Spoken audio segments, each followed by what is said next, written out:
नमस्कार, दिल्ली न्यूज में आपका बहुत बहुत स्वागत है। चलिए देखते हैं आज की 15 फटाफट बड़ी खबरों को।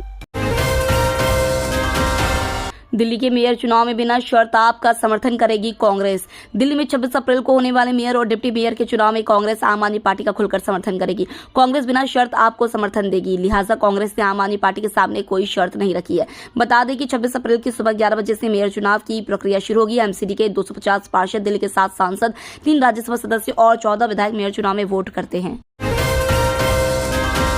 रांची की रैली में छलका संजय सिंह का दर्द, हेमंत सोरेन और केजरीवाल को लेकर पीएम मोदी को घेरा। झारखंड की राजधानी रांची में इंडी गठबंधन ने शक्ति प्रदर्शन किया। इस दौरान विपक्षी नेताओं का जमावड़ा लगा। इस उलगुलान न्याय रैली को आप नेता संजय सिंह ने संबोधित किया। इस दौरान उन्होंने भाजपा सरकार पर जमकर निशाना साधा। आम आदमी पार्टी के नेता संजय सिंह ने कहा कि पूरे देश के आदिवासी भाजपाइयों की जमानत जब्त करने की काम करेंगे। नरेंद्र मोदी पार्टी के सभी नेताओं को जेल में डालकर तानाशाही दिखा रहे हैं। हेमंत सोरेन के साथ भी ऐसा ही किया।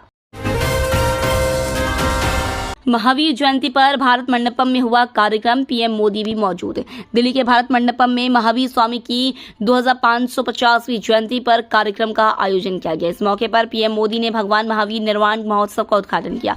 उन्होंने कहा कि मुझे विश्वास है कि भारत के भविष्य निर्माण की इस यात्रा में आप सभी संतों का सहयोग देश के संकल्पों को मजबूत बनाएगा। देखिए वीडियो।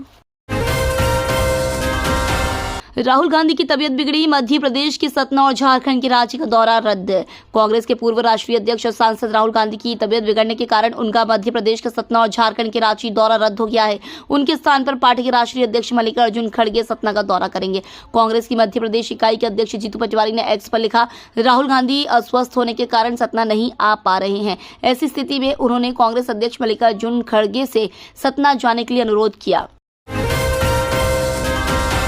महायुद्ध जैसे बन रहे हालात, ईरान के एक कदम से मुश्किल में आ जाएगा भारत। इजराइल और ईरान के बीच तनाव कम होने का नाम नहीं ले रहा है। सिर्फ मध्य पूर्व ही नहीं, पूरी दुनिया की नजरें इस वक्त इन दो ताकतवर मुल्कों पर है। दुनिया के सामने एक महायुद्ध जैसी स्थिति बनी हुई है। इसने भारत समेत कई देशों की चिंता बढ़ा दी है। भारत की इसलिए क्योंकि ईरान अगर होर्मुज़ जलडमरुम मध्य अवरुद्ध कर देता है तो भारत के लिए कच्चे तेल का आयात मुश्किल हो जाएगा। इससे तेल और एलएनजी की कीमतें बढ़ सकती हैं।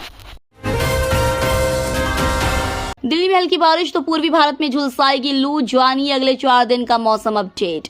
दिल्ली एनसीआर में गर्मी धीरे धीरे अपना असर दिखा रही है। भले ही अभी मई जून का महीना नहीं आया है, लेकिन देश के कई हिस्सों में लू अपना असर दिखा रही है। पूर्वी भारत, बिहार, झारखंड, पश्चिम बंगाल से लेकर उड़ीसा में लू चल रही है। मौसम विभाग ने तो पूर्वी भारत के लिए लू को लेकर अलर्ट जारी किया है। आईएमडी के अनुसार पूर्वी भारत में पारा 45 डिग्री सेल्सियस तक पहुंच सकता है। दूसरी तरफ पूर्वोत्तर भारत में बारिश देखने को मिल रही है। मौसम विभाग का कहना है कि अरुणाचल में आने वाले 5 दिन में भारी बारिश हो सकती है। असम से लेकर मेघालय में भी हल्की से अधिक बारिश हो सकती है। चुनाव के बीच पीएम मोदी की श्रद्धांजलि वाला बयान हुआ वायरल। प्रधानमंत्री नरेंद्र मोदी से हाल ही में सवाल किया गया कि क्या वह इस बात से संतुष्ट है कि देश कहां तक पहुंच गया है। इस पर पीएम मोदी ने कहा कि जिस दिन आप मोदी को संतुष्ट देखेंगे उस दिन आपको उनको श्रद्धांजलि देनी होगी। बीजेपी नेता अमित मालवीय ने पीएम मोदी के इस बयान की वीडियो क्लिप शेयर की है, जो हाल ही में दक्षिण भारत के एक न्यूज चैनल को दिए गए इंटरव्यू में की है, जो काफी तेजी से वायरल हो रही है। बाबा रामदेव को फिर सुप्रीम झटका, अब योग शिविर के लिए चुकाना होगा सर्विस टैक्स। योग गुरु स्वामी रामदेव को सुप्रीम कोर्ट से फिर झटका लगा है। अब उनके योग शिविर सर्विस टैक्स के दायरे में आ गए हैं। स्वामी रामदेव के योग शिविरों का आयोजन करने वाली संस्था पतंजलि योगपीठ ट्रस्ट अब सर्विस टैक्स यानी सेवा शुल्क का भुगतान करना होगा। सुप्रीम कोर्ट के जस्टिस अभय एम ओक और जस्टिस उज्जवल भुइयां की पीठ ने इस सिलसिले में सर्विस टैक्स अपीलेट ट्राइब्यूनल के फैसले को बरकरार रखा है। सर्विस टैक्स अपीलेट ट्राइब्यूनल ने अपने फैसले में पतंजलि योगपीठ ट्रस्ट को आवासीय और गैर आवासीय दोनों योग शिविरों के आयोजन के लिए सर्विस टैक्स का भुगतान अनिवार्य बताया था। मोइजू के काम आएगा इंडिया आउट का नारा, मालदीव में वोटिंग शुरू। मालदीव में संसदीय चुनाव के लिए रविवार को मतदान शुरू हो गया। इसके देर रात तक घोषित किए जाने की संभावना है। यह चुनाव देश के मौजूदा राष्ट्रपति मोहम्मद मोइजू के लिए बहुत महत्वपूर्ण है, जिनकी नीतियों पर मालदीव में प्रभाव बढ़ाने की कोशिश कर रहे भारत और चीन की नजर रहती है। मालदीव हिंद महासागर में रणनीतिक रूप से महत्वपूर्ण जगह पर स्थित है। ऐसे भारत और चीन मालदीव में अपना प्रभाव बढ़ाने की कोशिश करते रहे हैं।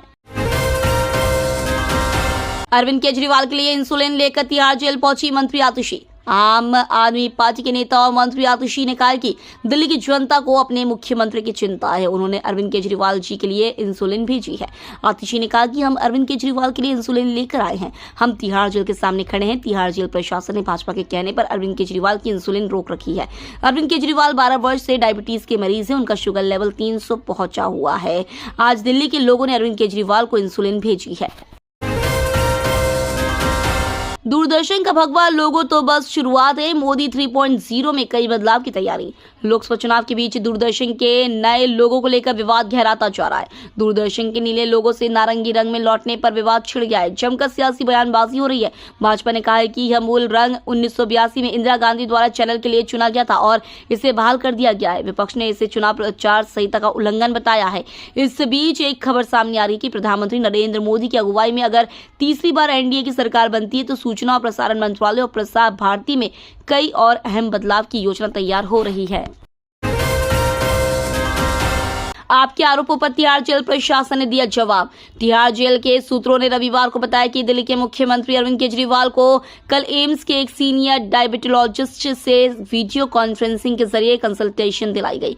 जेल सूत्रों के मुताबिक 40 मिनट के कंसल्टेशन के बाद डॉक्टर की ओर से अरविंद केजरीवाल को आश्वस्त किया गया कि कोई गंभीर चिंता की बात नहीं है और उन्हें निर्धारित दवाएं जारी रखने की सलाह दी। जेल प्रशासन नियमित आधार पर उनके स्वास्थ्य की निगरानी कर रहा है।